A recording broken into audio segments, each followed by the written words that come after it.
Hello बच्चों। तो जैसा कि आप देख सकते हैं बोर्ड पे लिखा हुआ, इसमें हम पढ़ेंगे त्रुटियों का संयोजन। त्रुटियों का जो संयोजन होता है, इसका मतलब होता है कि अगर मान लें दो राशियों को हम जोड़ रहे हैं या घटा रहे हैं तो हम त्रुटियों को कैसे लिखेंगे। ठीक है, तो जोड़ने और घटाने में एक तरह से होता है, गुणा और भाग में एक तरह से होता है। जैसे ये सिंपल सी बात है, मान लो आपको कोई भी एक राशि है और वो दो राशियों को जोड़ने या घटाने से मिल रही है। आप मान लो कि आपको कोई राशि y मिली और ये a प्लस बी करके मिली। पहले हम जोड़ने से देख रहे हैं, y को हमने कैसे मिली, a प्लस बी करके मिली y। भाई जैसे मान लो इस पेन की लंबाई है कुछ और आपने इसमें ये पेन दूसरा जोड़ दिया, तो इसकी लंबाई मान लो a है, इसकी b है, तो इन्हें जोड़ने के बाद टोटल लंबाई y मिली a प्लस बी।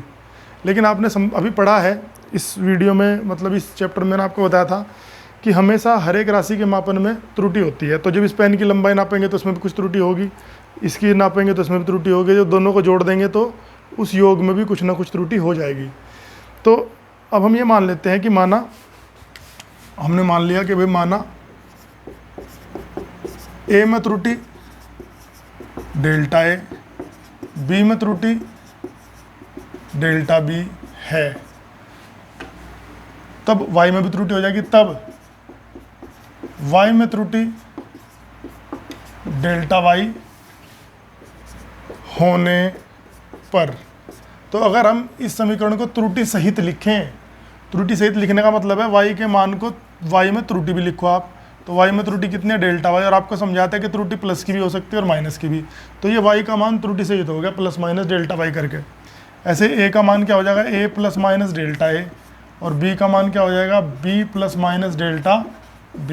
ये आगे समीकरण 2। अब इस समीकरण को आप ओपन कर दो, ओपन करोगे तो क्या आएगा, इधर तो ऐसे लिखा रहेगा, इसमें a के साथ b को रख दो, a प्लस बी हो जाएगा, और ये प्लस माइनस वाले दोनों टर्म एक साथ रख लो, कोई दिक्कत नहीं, ऐसे लिखने में लिख सकते हैं।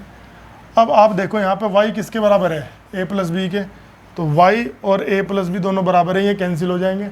अब इनके कैंसिल होने पर त्रुटि कितनी आएगी, डेल्टा y बराबर delta a plus minus delta b। यहाँ इधर की त्रुटि में यहाँ प्लस माइनस चाहे ना लिखो, इससे फ़र्क नहीं पड़ता है, ये तो हम त्रुटि निकाल रहे हैं। अब देखो ये हमारे पास समीकरण आई है। अब यहाँ पे चार मान संभव है, कौन कौन से, यहाँ डेल्टा y के निम्न मान संभव है। पहले दोनों साइन प्लस के ले सकते हैं हम भाई, या तो ए बी और बी भी दोनों प्लस के हैं, या दोनों माइनस के हैं, delta A minus delta B, या डेल्टा ए प्लस का है लेकिन बी माइनस का है, या डेल्टा ए माइनस का है लेकिन बी प्लस का है। तो ये चार मान संभव है ना।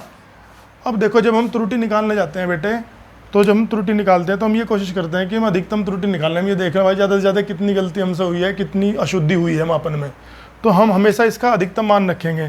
तो हम लिखेंगे कि भाई डेल्टा y का, या यहाँ पे लिख देंगे अधिकतम त्रुटि। अधिकतम त्रुटि हमेशा ऐसे लिखी जाती है ना, दोनों तरफ इसके मापांक लगा देंगे, आप जानते हैं इसको मापांक हम कहते हैं।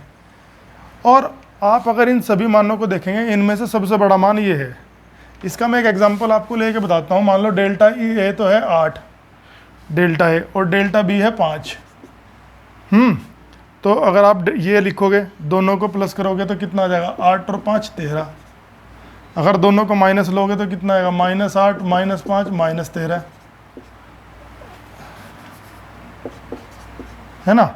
अगर आप पहले को प्लस लोगे, 8 -5 कितना हो जाएगा, 3। अगर आप इसको लोगे तो -8 + 5 कितना हो जाएगा, -3। तो आप इन सबको स्टडी करो, सबसे मैक्सिमम वैल्यू मिलेगी आपको, आप देख लेना चाहिए। सबसे ज़्यादा कौन है इसमें, +13 है।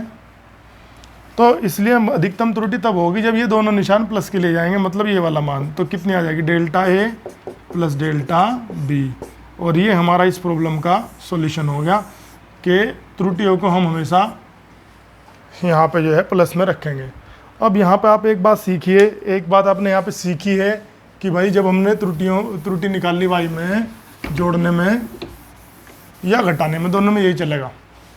तो जोड़ने और घटाने में दोनों में जो त्रुटियाँ होती हैं आपस में जुड़ जाती है। और ये कौन सी त्रुटि है, ये निरपेक्ष त्रुटि है, आपने समझा था। ये डेल्टा ए क्या होता है, ए में निरपेक्ष त्रुटि। तो इसलिए क्या हो गया, हम यहाँ पे लिखेंगे अतः जोड़ने में मतलब योग में और अंतर में जो त्रुटि होती है, कुल त्रुटि जो होती है वह सभी निरपेक्ष त्रुटियों के योग के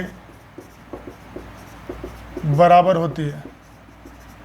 बहुत इंपॉर्टेंट पॉइंट है कि जोड़ने में और घटाने में हम केवल कौन सी त्रुटियां लेंगे, निरपेक्ष त्रुटियां लेंगे। मैं जल्दी से एक एग्जांपल इसका बता देता हूं जिससे कि आपको ये चीज़ समझ में आ जाए अच्छे से। तो एक एग्जांपल बताते हैं इस वीडियो में इसका। तो मान लो आपको किसी ने कहा कि भाई x1 है 4.5 प्लस माइनस 0.3 और x2 है 3.2 प्लस माइनस 0.1 और आपको कहा गया कि भाई आप x1 प्लस x2 ज्ञात करो और आप x1 माइनस x2 ज्ञात करो। मतलब इनका योग ज्ञात करना है आपको और इनका अंतर ज्ञात करना है। तो क्या समझाया था आपको ये समझाया था ये x1 है तो ये इसका डेल्टा x1 हो जाएगा, ये x2 है तो ये कितना हो जाएगा डेल्टा x2। x1 का मान ये है और x2 का मान ये है। आपको ये मैंने समझाया था कि जो प्लस माइनस होता है ये इसका डेल्टा मान होता है।